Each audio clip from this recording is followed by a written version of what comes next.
all black.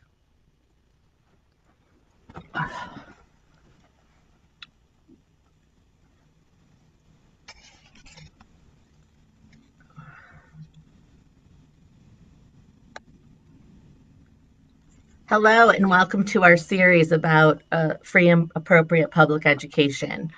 Every student with a special ed certification or any sort of learning disability is entitled to accommodations and supports to level the playing field in order for there to be equal access to education.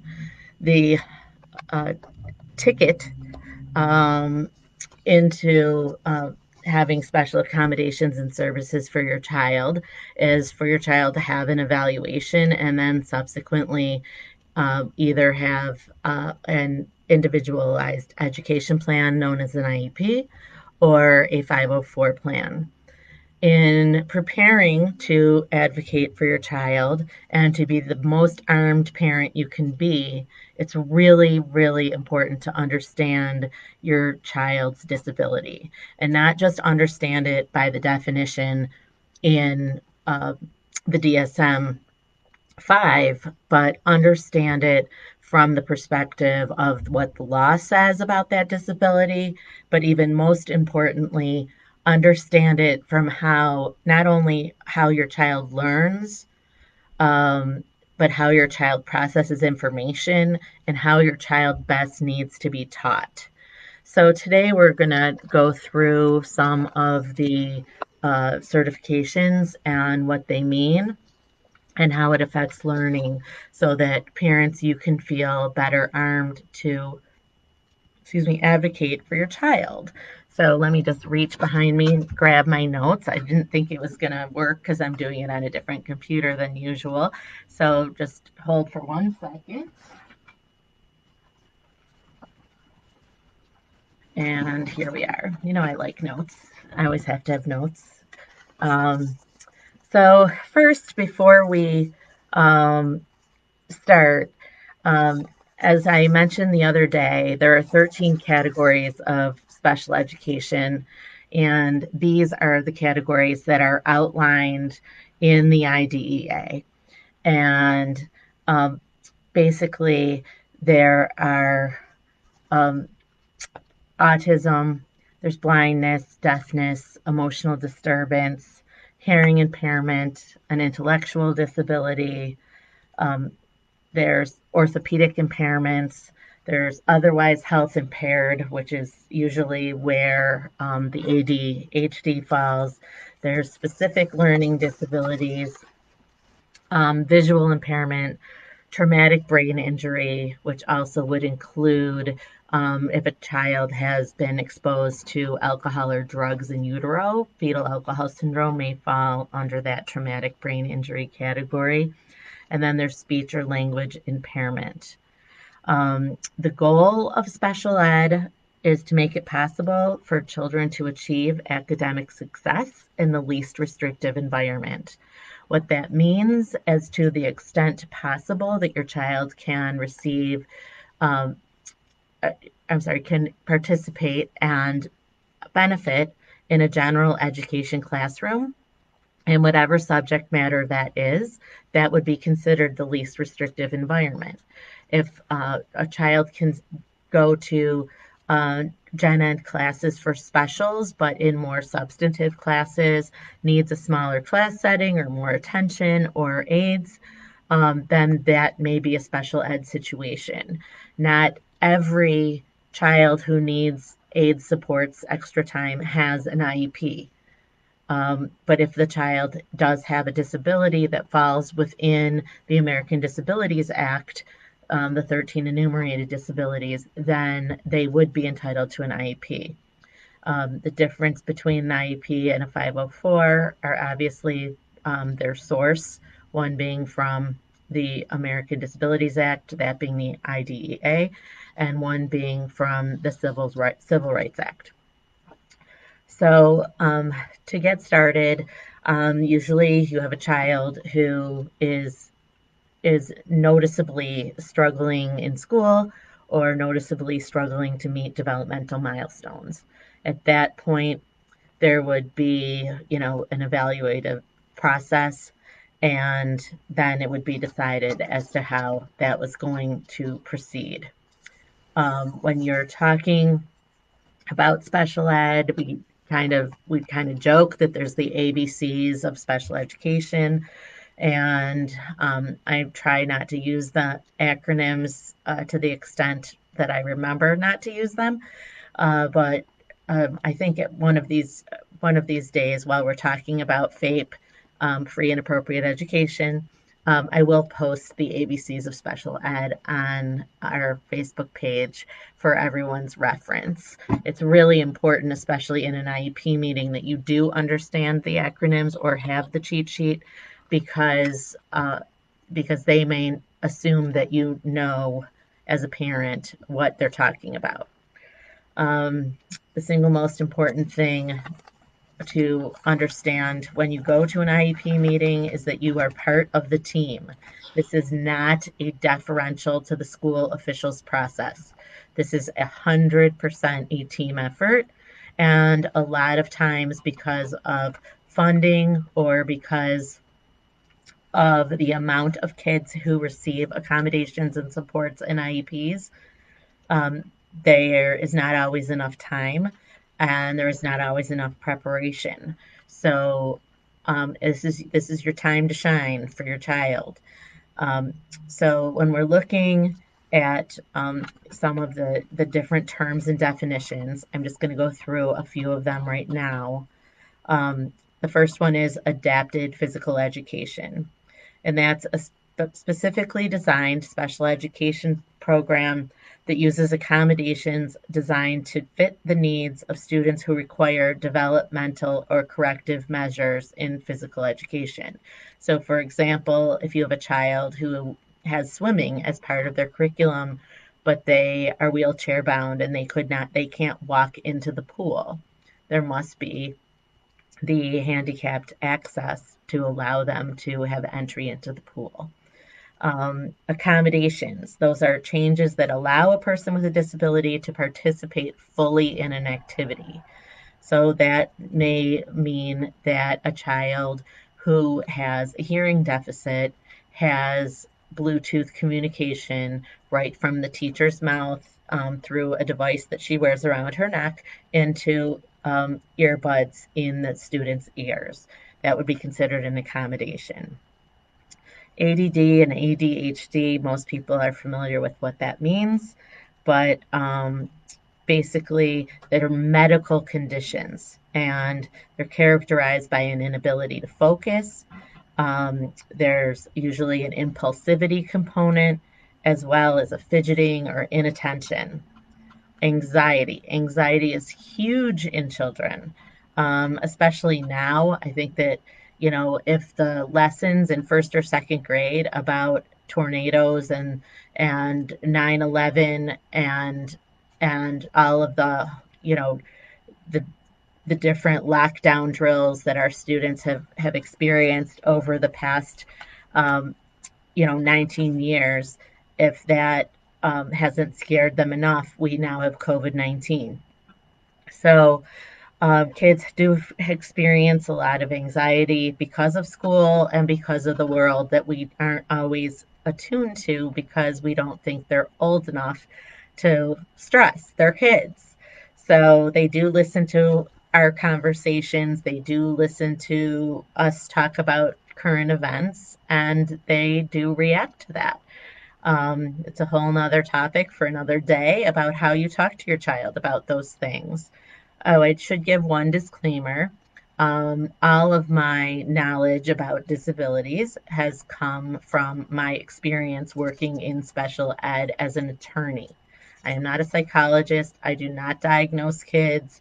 I can help you advocate for what the disability means, and what um, I have seen in schools to make children successful who have that disability, but I am not claiming in any way, shape, or form that I can diagnose it, or anything related to care and treatment. Um, So, going back, anxiety in children. So, that's extreme agitation. It's filled with tension and dread. It can have a depression component. It's different than fear. Um, and not all kids who have anxiety qualify for special ed. You have to be able to show that the anxiety is manifesting itself in a way that it's interfering with learning. Um, the A lot of students who have anxiety get their accommodations through a 504 plan because they may not qualify under the IDEA and those eligibility criteria for an IEP. Of course, anytime 504 services are put in place, and if they're not working, then the child may bump them up to qualify for an IEP. Assessment or evaluation. This is the testing and the diagnostic processes that lead up to the development of an appropriate IEP for a student or a student with special education needs or a student who may need special accommodations or supports through a 504 plan. Asperger's syndrome is a term used to uh, describe a type of pervasive developmental disorder, PDD, and it actually involves delay in development of basic skills such as socializing, coordination, communication. Um, there's also autism, and that is a brain development disorder characterized by impaired social interaction, communication, and by restricted and repetitive behavior. Signs of autism usually appear when the child is 3 years old. Um, People often ask what the difference is between Asperger's and autism. They are very, very similar, and that is a question that is probably better left answered by a medical professional or a psychologist or a psychiatrist. But um, the the autism disorders and being on the autism spectrum has to do with either a a I'm trying to think of the right word. Um, when uh, when the brain has stopped developing in certain parts or portions, or it is slow to develop, um, that is usually characteristic of autism and what can and it happens usually speech and communication is affected first, but not always. And there's no perfect formula of signs and symptoms for either one of them. Asperger's, I tend to see people um, who it may be a combination of a physical manifestation, a fidgety and and kind of continuing to talk, ramble, but not making sense, or they may not have speech and language capability. It just depends. So, as I said, I'm not a doctor. A behavior intervention plan, great tool. We love using them. School districts don't love using them because that type of plan requires there to be a functional behavioral assessment, an FBA, before you have your BIP, and that costs money and a lot of time. Um, Behavioral intervention plan is a written plan used to address problem behaviors. It include positive behavioral reinforcements and interventions, strategies, and support.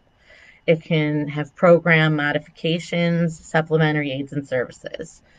This is really important to understand because I've seen with some of my clients that the school district puts the the behavioral intervention strategies and supports in the IEP under supplementary aids and services. This is not the same thing. This is not what the IDEA contemplated.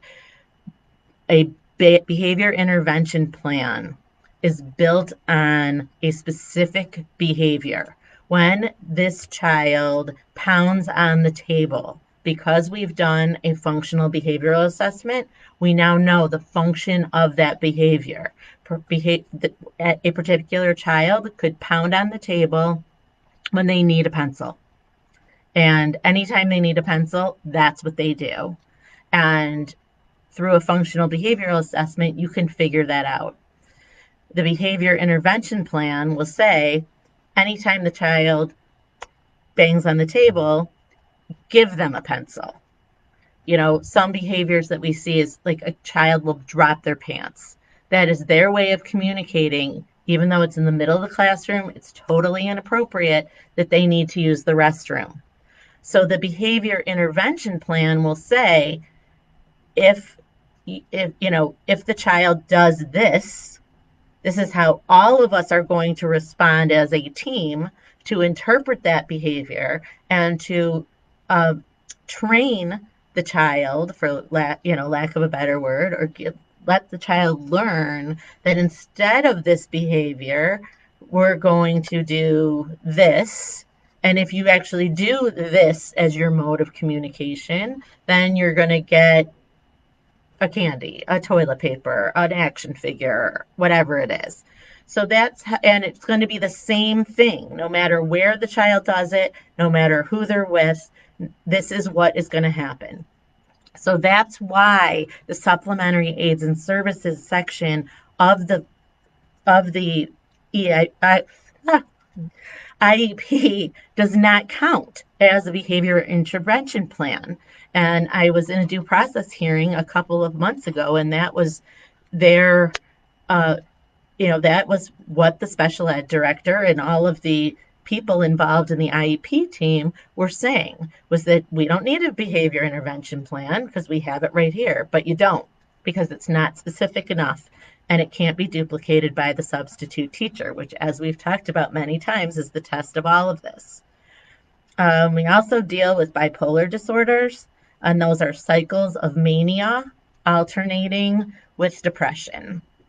It's very, very, very difficult for doctors to diagnose this, and it's very controversial about what age this diagnosis can be made. It's very controversial how to treat it. It's very controversial how these kids learn. It's very controversial about how these kids need to be taught. Blindness is obviously a condition defined by a lack of visual perception due to either physiological or neurological factors.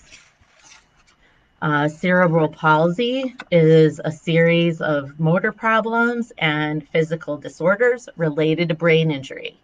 Again, we have another, this will fall under the traumatic brain injury certification, and it's another one. There's quite a few. Cerebral palsy causes uncontrollable reflex movements and muscle tightness, and it can cause problems with balance, depth perception, and sometimes it can cause seizure, vision problems, and hearing problems. So do you see how that could get confused with other things? There are the Common Core standards. That's another thing that we talk about. That's the shared set of evidence-based national standards that are developed by state-led initiatives. Common Core is designed to have fewer simplified standards, and they're created by the National Governors Association along with the Council of Chief State School Officers. Officials from 48 states participated in the process to develop these standards over several years. So the Common Core standards are basically, what says by the end of second grade, a child should be able to read a book with 100 words, um, and and that's considered grade level. So that's what the core Common Core standards are. Some people think they're a great thing. Some people think they're a terrible thing. But when we talk about a free and appropriate public education, we are talking about leveling the playing field in order for children to meet the Common Core standards. The Community Advisory Committee, the CAC, is parents of school-age children, school personnel, representatives of the public, and basically they are the ones who advise school administrators, school districts, the plan for special education. It assists with parent education. It promotes public awareness for individuals with special needs. There's a complaint procedure if your child is in a situation where you believe that there's a violation of the IDEA. We can file a formal complaint with the county or the State Board of Education after we allege that the district has violated a legal duty and tried to resolve it with the district. There's the cumulative file. That is a file that follows a child from placement to placement to placement as they get older and remain in the same district. And it should follow them if they go to a new district as well. Deafness is a hearing impairment so severe that a child is impaired in possessing any linguistic information through hearing. Designated Instruction Services, that's DIS. That's instruction and services not normally provided by regular classes, resource specialist programs, or special day classes. That would be that would be speech therapy, occupational therapy, adaptive physical education, those kinds of things. The differential standards for graduation. That's the modified standards for students with exceptional needs. Disability is a physical or mental impairment that substantially limits one or more major life activities. Due process. That is your right to have notice of uh, of the process in which to complain if the district is violating its duty. It's a special education term. It also has huge connotations in constitutional law that have to do with a fair hearing and fair notice, and the ability to defend and things like that, have a fair trial. And but in the special education context, it's used to describe the process where parents may disagree with the program recommendation of the school district. Notice must be given in writing within 30 days, and there's two methods of resolving disputes. You can have a formal hearing, or you can go to mediation. Early intervention are programs for developmentally delayed infants and toddlers through 35 months of age to help prevent problems as the child matures. Emotional disturbance, SED, is a term used to describe a diagnosable mental, behavioral, or emotional disorder that lasts for a significant duration that meets the criteria within the Diagnostic and Statistical Manual of Mental Disorders, otherwise known as the DSM-5. Extended school year services. That means that the child will go to school all year round.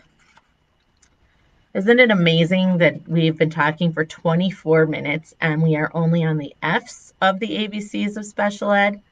So we did already talk about some of these though. So inclusion, that's really, really important to understand. It's a term used to describe services that place students with disabilities in the general education classroom with appropriate support services.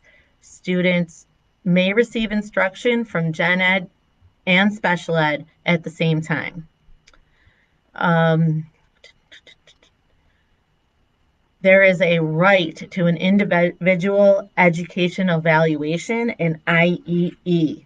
Anytime a child has any evaluation, um, after the parents request it by a professional within the district or a professional that is chosen by the district, the parents may request an IEE, an independent educational evaluation, um, by someone they choose, or someone else that the district agrees with, um, and the school district will pay for that. Sometimes the school district will try to negotiate only paying for part of that, but I would say hold your ground. Um, the IEP team, or otherwise known as the Individualized Education Program team, that's a committee that's put together to put together the plan. And that includes parents, teachers, administrators, school personnel that provide services to the student. It can also include medical professionals, speech, uh, speech and other professionals that work with the child, occupational therapists, physical therapists, psychologists, tutors, nanny, anyone who reviews the assessment results can determine goals and objectives and program placement for the child needing services. So the more people there who understand why the child needs the services, the better your IEP is going to come out in the end. There's also an individualized family service plan that's pretty much used for children 0 to 3 and has to do with early intervention services for children who need them. There's an ITP, which is an individualized transition plan. That plan starts at age 14 and addresses post school activities, post secondary education, employment, community experiences, and daily living skills. LRE, we already talked about, that's the least restrictive environment, and that is the absolute measure of FAPE. Um, the local education agency, LEA, is a term that describes the school district for which the duty is owed to your child for education. Mainstreaming. That's the integration of children with special needs into regular classrooms as part of the school day. The remainder of the day may be in a special education classroom. Manifestation determination.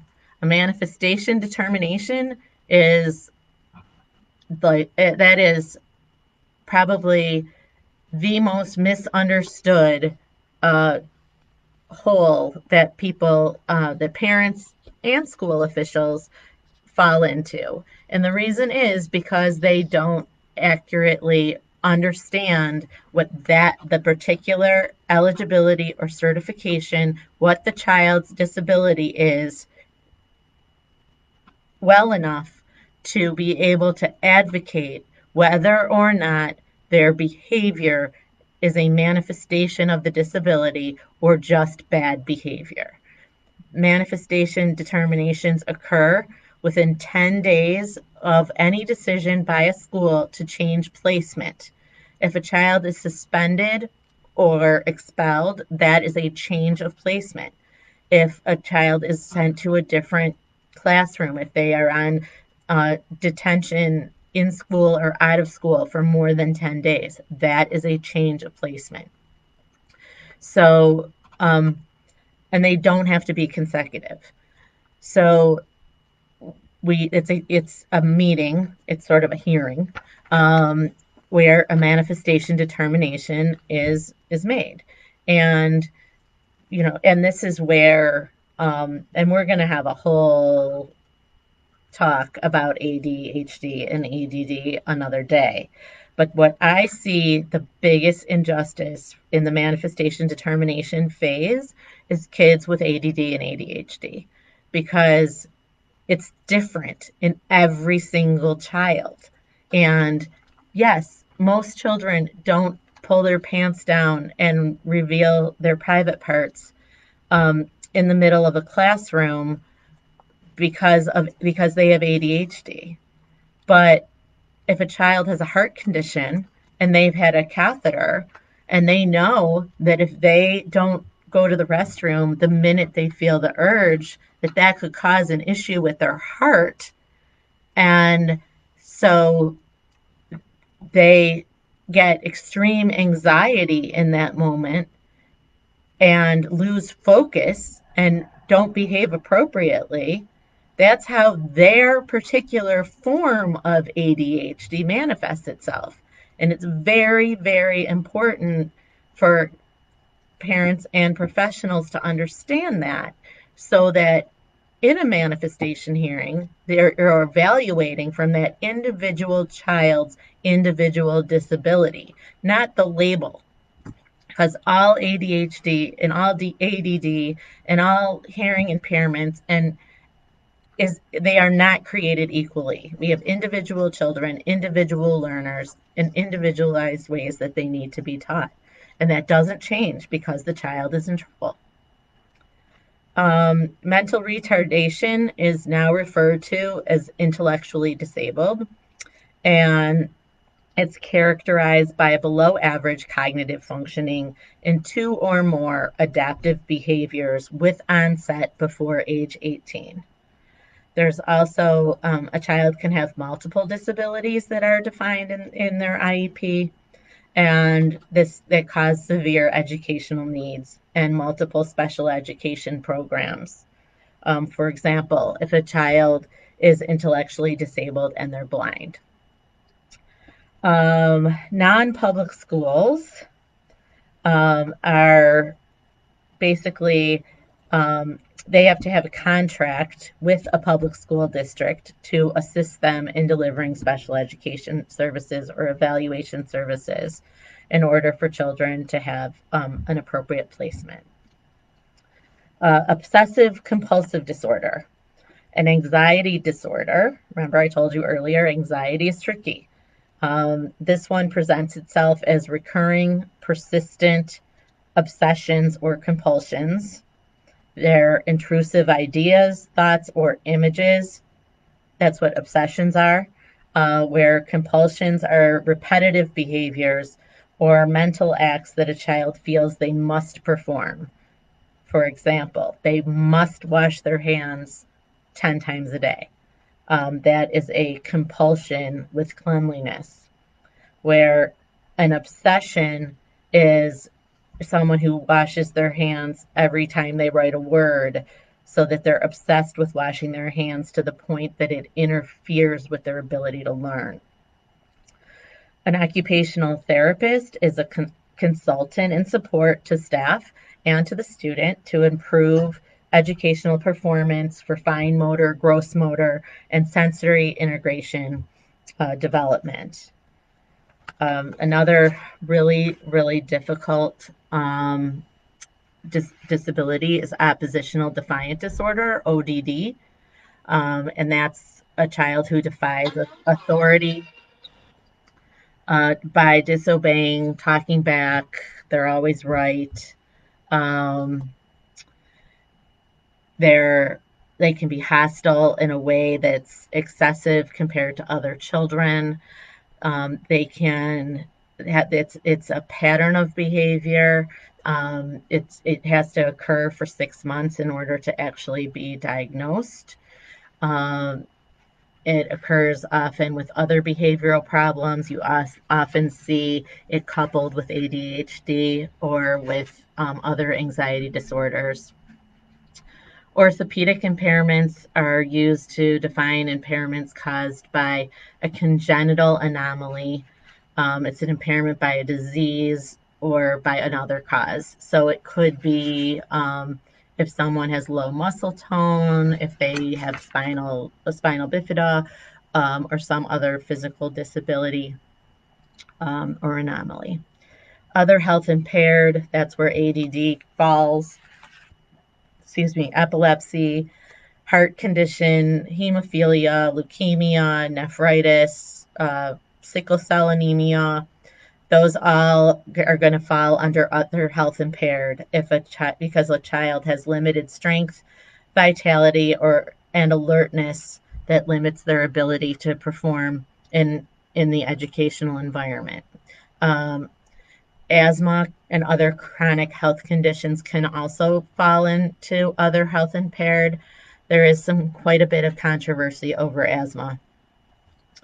Parent consent in the context of special ed and under the IDEA states that parents have been fully informed in their native language or other mode of communication of the information about the action for which the school district would like to take, whether it's holding an IEP team meeting or it is um, doing an evaluation or additional evaluations. It could be supports, accommodations. If it's not having an IEP, if it's putting a 504 plan in place. And by the way, the law does not require 504 plans to be in writing. So as a parent, if your child does have a 504 plan, make sure it's in writing, because if it's not in writing, you can't enforce it. And we have nothing to stand on that the district ever said that they would provide whatever was outlined in that plan unless it's in writing. Physical therapists provide consultation and support to staff and improve a student's educational performance related to their functional gross motor development. Private schools are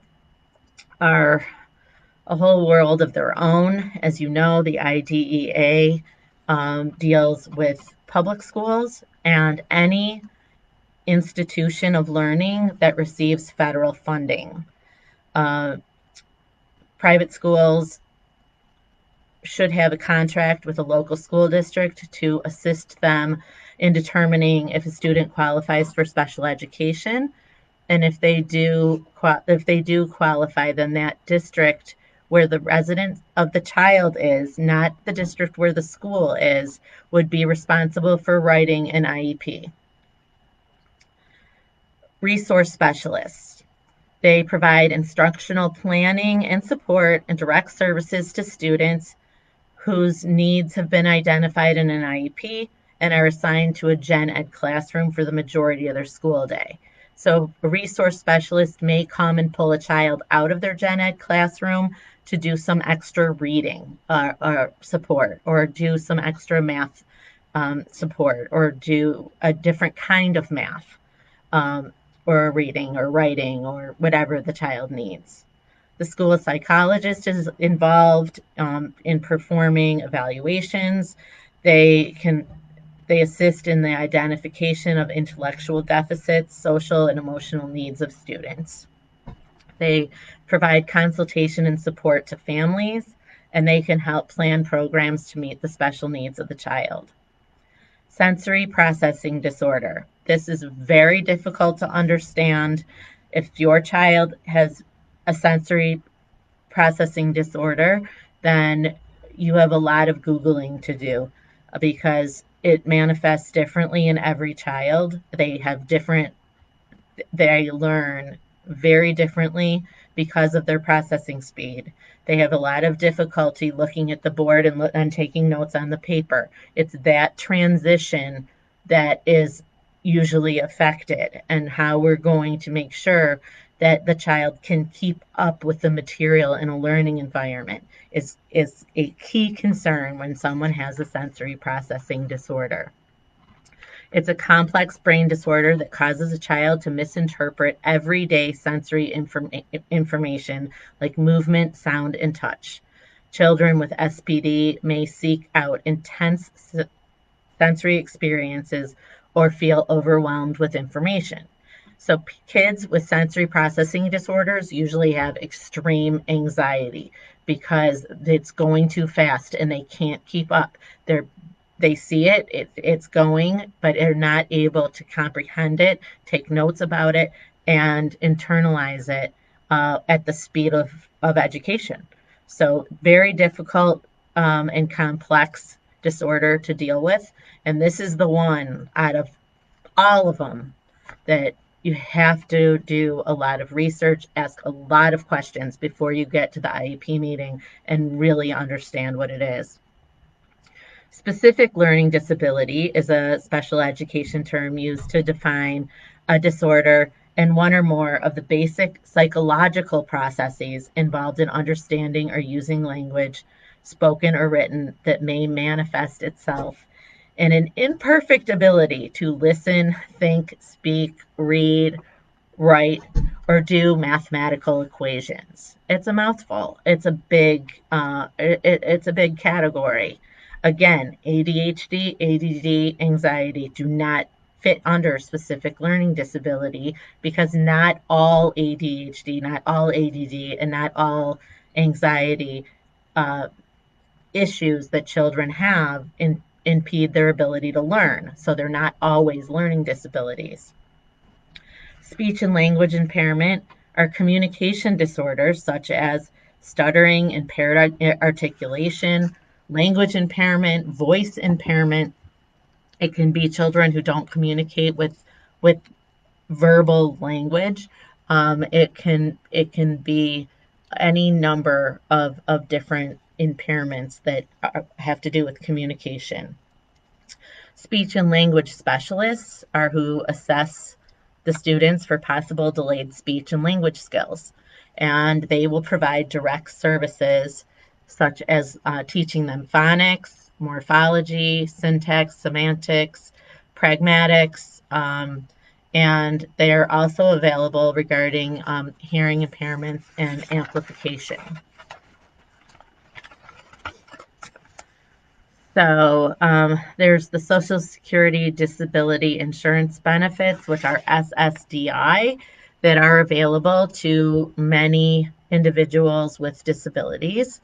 I'm not going to talk about that. If a child has been denied uh, insurance benefits or Social Security income benefits, and you believe that that was done improperly or wrongfully, then we are able to assist in that appellate process. Special day classes, SDC, that describes a self-contained special education class where the services and intensive needs come into that room. And that those children their needs cannot be met in a general education classroom. And the classes consist of more than 50% of the student's day. Um, there are state schools that are residential for deaf and blind students. That's what's meant by a state school. There's a SST, a student study team, and that's a group that evaluates a child's performance, makes recommendations for success, and develops a formal plan. It includes the classroom teacher, the parents, educational specialists, and it's that group that then makes a recommendation for an evaluation and contemplation for special education services or evaluation. Tourette syndrome is a disorder that includes multiple motor and one or more vocal tics, which occur many times per day, nearly every day. If a child has Tourette syndrome symptoms, they tend to appear between the ages of 3 and 10. Traumatic brain injury. It's an acquired injury to the brain caused by an external physical force resulting in total or partial functional disability or psychosocial impairment. It applies to open or closed head injuries. I will assert to you that there is an argument to be made that it does not have to be an external physical force. It can be an external force, and that children who have been exposed to drugs or alcohol have brain injury, and it will impede and impair their ability to learn. And that should be argued to fall under the traumatic brain injury category. Transition IEPs, that's an IEP at age 16 that includes the statement about transition, about goals for post secondary activities, services needed to achieve these goals. And it should refer to the ITP, which we talked about a few minutes ago, which has to do with the transition basically from elementary school to middle school. This one goes from middle school to high school and beyond. Visual impairment, obvious, it's an impairment in vision that even with correction adversely affects the child's educational performance. Vision specialists provide the consultation and support to staff and instructional support to students with visual impairments. They provide functional vision assessments and a curriculum that is modified to include either Braille, large type, or oral media. The last one is the Workability Program, and that's a program that focuses on preparing high school students with disabilities for successful transition to employment, continuing education.